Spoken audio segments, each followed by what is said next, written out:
Les pompiers descendent immédiatement pour vérifier l'état des deux filles. Heureusement, aucune des deux n'est blessée. Mais les pneus du camion de pompiers sont complètement détruits. Au loin, de la fumée s'échappe encore d'un immeuble. Kazay ordonne à tout le monde de prendre l'équipement et d'y aller à pied. Quand ils arrivent sur les lieux, le feu est déjà éteint. Mais ce que Kazay n'avait pas prévu, c'est le deuxième incendie de laverie automatique de la journée. De retour à la caserne, il consulte les rapports d'intervention des autres secteurs. 5 incendies de sèche-linge en une semaine seulement. Mais ces laveries automatiques n'ont aucun lien entre elles. Même les marques de sèche-linge sont différentes. Kelly et Kazay retournent à la laverie pour enquêter. D'après les traces de combustion, l'origine du feu n'est pas une panne de machine. Ce sont les vêtements qui ont pris feu en premier. Puis le sèche-linge s'est embrasé. Il soupçonne un problème avec la lessive. L'employé montre la lessive à côté. Ce produit local est bon marché. Presque toutes les laveries l'utilisent. Kelly prend la lessive et la sent de près. Des années d'expérience lui font immédiatement sentir que quelque chose ne va pas. Les deux hommes foncent directement à l'usine de déterge. Ils arrêtent un camion de livraison sur le point de partir. Kelly dit au directeur: cette lessive contient des substances chimiques inflammables. Elle a déjà provoqué des incendies dans plusieurs laveries. Mais le directeur ne le croit pas du tout. Elle pense qu'ils sont là pour l'escroquer. Kelly ouvre directement un carton et verse la poudre par terre.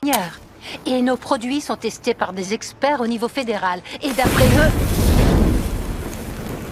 Ce n'est que lorsque Kelly écrase le feu avec son pied que le directeur avoue enfin la vérité. Ils ont récemment changé de fournisseur de matières premières. Le fournisseur a remplacé l'ingrédient original par du méthanol moins cher. C'est ce qui a rendu la lessive extrêmement inflammable. Ils arrêtent immédiatement la vente de ce lot. Mais un camion est encore en livraison dehors. Et le chauffeur ne répond pas au téléphone. L'usine récupère toutes les destinations de ce lot. Les pompiers foncent vers chaque point de livraison. Mais avant même qu'ils n'arrivent, ils voient une épaisse fumée noire monter dans le ciel. Le chauffeur pense que c'est un problème avec le véhicule. Mais Boden voit immédiatement que le camion est en feu.